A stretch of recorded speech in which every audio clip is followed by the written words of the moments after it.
Ես իհարկե գնահատում եմ պարոն Տեր-Մարգարյան ձեր խոսքը եւ համարում եմ, որ շատ կարևոր է հաստատել մեր թիմի վարքականոնը, որովհետեւ նմանատիպ ինչպես տեսնում ենք, որ այս միջավայրում տեխնոլոգիաների եւ այսպես ասած TikTok-յան հիթ դառնալու մոլուցքով շատերը ել ավելի մեծ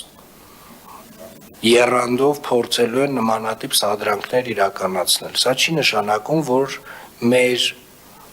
որևէ մկան ավել շարժում պետք է կատարի։ Եվ մկան նկատի չունեմ բիլակները, նկատի ունեմ ունքը։ Մեր որևէ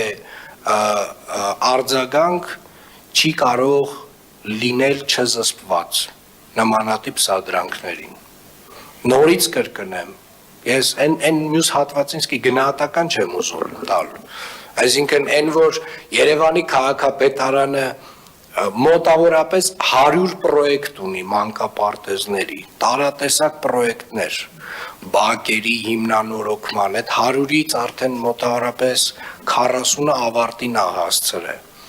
Ու տարբեր փուլերում են այդ պրոյեկտները, այդ 100-ի մեջից այո, մի 4-5 հատը խնդրահարույց են վստահաբար, բայց այդ խնդիրներն է կլուծենք։ Հələ դեպք չի եղել, որ Երևանի քաղաքապետարանը ընդունի աշխատանք, որը որ պատշաճ որակով չի արվել։ Եվ նաև այն հանգամանքը, որ այդ մանկապարտեզի հետ դուք պարոն Տեր-Մարգարյան որևէ կապ չունեք։ Այսինքն ոչ այդ աշխատանքների հետ կապ ունեք, ոչ այդ աշխատանքները ընդունելու հետ, ես այդ սա հասկանում եմ։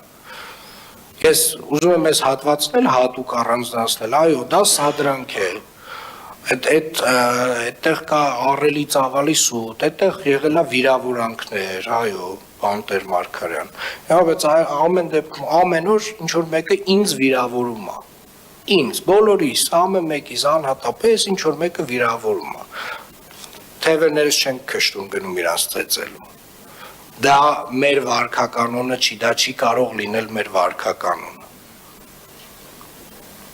Այնուամենայնիվ գնահատում եմ ձեր խոսքը, եւ ես հուսով եմ, որ երևանցիները նույնպես կգնահատեն, իսկ քրեական գործը արդեն իր ընթացքով կգնա եւ դատարանը կորոշի, ով է ճիշտ եւ ով սխալ։